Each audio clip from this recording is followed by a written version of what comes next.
क्या दिल्ली सरकार का खजाना वाकई खाली? नई सरकार जो मिली उसके पास कोई पैसा नहीं? ये सवाल क्यों? क्योंकि दिल्ली की नवनिर्वाचित सीएम रेखा गुप्ता ने दावा किया कि दिल्ली के खजाने में अब पैसे नहीं। फिर सवाल ये कि दिल्ली का खजाना आखिरकार कहां गया? किसने खाली किया? किस मद में खाली किया? इस बयान के मायने क्या हैं और निशाने पर कौन? ये बयान सामने आया तो पूर्व सीएम आतिशी ने बीजेपी सरकार पर तंज कसा और कहा कि चुनावी वायदों से भागने के लिए रेखा गुप्ता ने यह बयान दिया।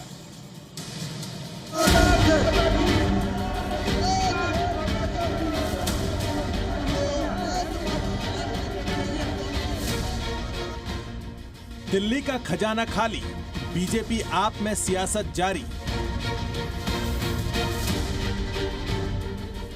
चुनावी वादे पर टकरार, टारगेट घोटाला, भ्रष्टाचार। दिल्ली की महिलाओं को 2500 रुपए देने को लेकर दिल्ली की सियासत में वादा बनाम वादा खिलाफी की जंग तेज हो गई है। पहले दिल्ली की मुख्यमंत्री रेखा गुप्ता ने आम आदमी पार्टी पर बड़ा आरोप लगाया कि आम आदमी पार्टी ने दिल्ली का खाली खजाना बीजेपी सरकार को सौंपा। तो दिल्ली की पूर्व सीएम आतिशी ने रेखा गुप्ता के आरोपों पर पलटवार किया। जब हम अधिकारियों के साथ बैठ करके आज की सरकार का फाइनेंशियल स्टेटस देखते हैं तो सारे के सारे सरकारी खजाने खाली दिखाई देते हैं। जो दिल्ली सरकार का बजट 2015 में 30,000 करोड़ का था, वो 10 साल में 2024-25 का बजट जो मैंने दिल्ली विधानसभा में प्रस्तुत किया वो 77,000 करोड़ का हो गया। दरअसल बीजेपी ने जिन वादों के दम पर सत्ता की सीढ़ी चढ़ी थी, उन्हीं वादों के चक्रव्यूह में विपक्ष ने घेरना शुरू कर दिया है।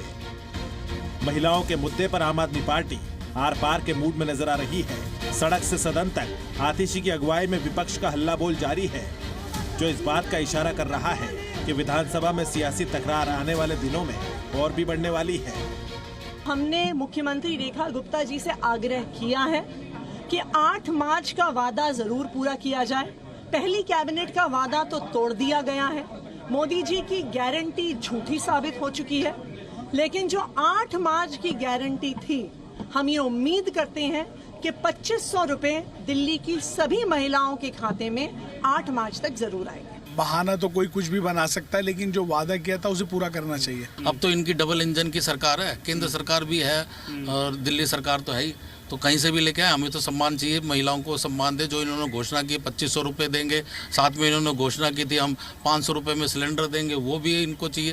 भाई जो वादे किए वो पूरे करें ना। हमने जो वादे किए थे हमने पूरे किया, अब इनकी सरकार आई, ये अपने वादे पूरे करें। इस बीच बड़ा सवाल है कि क्या दिल्ली का खजाना सच में खाली है? आंकड़ों के मुताबिक साल 2015 में जब दिल्ली में कांग्रेस की सरकार थी, तब दिल्ली का बजट 30,000 करोड़ का था। लेकिन जब दिल्ली में आम आदमी पार्टी की सरकार बनी तो साल 2022-23 के लिए 74,900 करोड़ रुपए का बजट आवंटित किया गया था। साल 2023-24 में दिल्ली का बजट बढ़कर 75,800 करोड़ का हो गया था और 2024-25 के लिए दिल्ली का बजट 77,000 करोड़ का था। इस बीच कल दिल्ली विधानसभा में सीएजी की पेंडिंग सभी 14 रिपोर्ट पेश की जाएंगी। इस रिपोर्ट में बताया गया है कि आम आदमी पार्टी की सरकार की गलत शराब नीति के कारण दिल्ली को 2,000 करोड़ रुपए से ज्यादा का नुकसान उठाना पड़ा। बीजेपी का कहना है कि सीएजी रिपोर्ट में खुलासा हो जाएगा कि दिल्ली का खजाना खाली कैसे हुआ।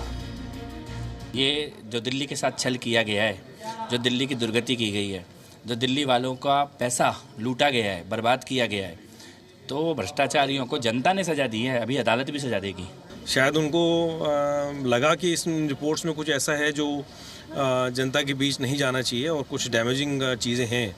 जैसा लग रहा है कि जो पैसा है, जनता का पैसा है, उसका कहाँ यूज़ हुआ, किस प्रकार से यूज़ हुआ। देश में इतिहास में पहली इतनी करप्ट और बेईमान सरकार थी कि जिसके खिलाफ कैग की रिपोर्ट के लिए विजेंद्र गुप्ता जी को हाईकोर्ट जाना पड़ा।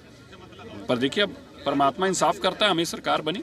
आदरणीय नरेंद्र मोदी जी का कहना रहा है कि जिसने जनता का खाया है, भ्रष्टाचारी थे इसलिए, और इसलिए ये समझ लीजिए जिसने जनता का खाया देना पड़ा। साफ है दिल्ली में खजाना वर्सेस वादा की लड़ाई आने वाले दिनों में और बढ़ने वाली है। साथ ही दिल्ली विधानसभा में सीएजी की रिपोर्ट आने के बाद हंगामा मचना तय है। दिल्ली से जी मीडिया के लिए राहुल मिश्रा की रिपोर्ट।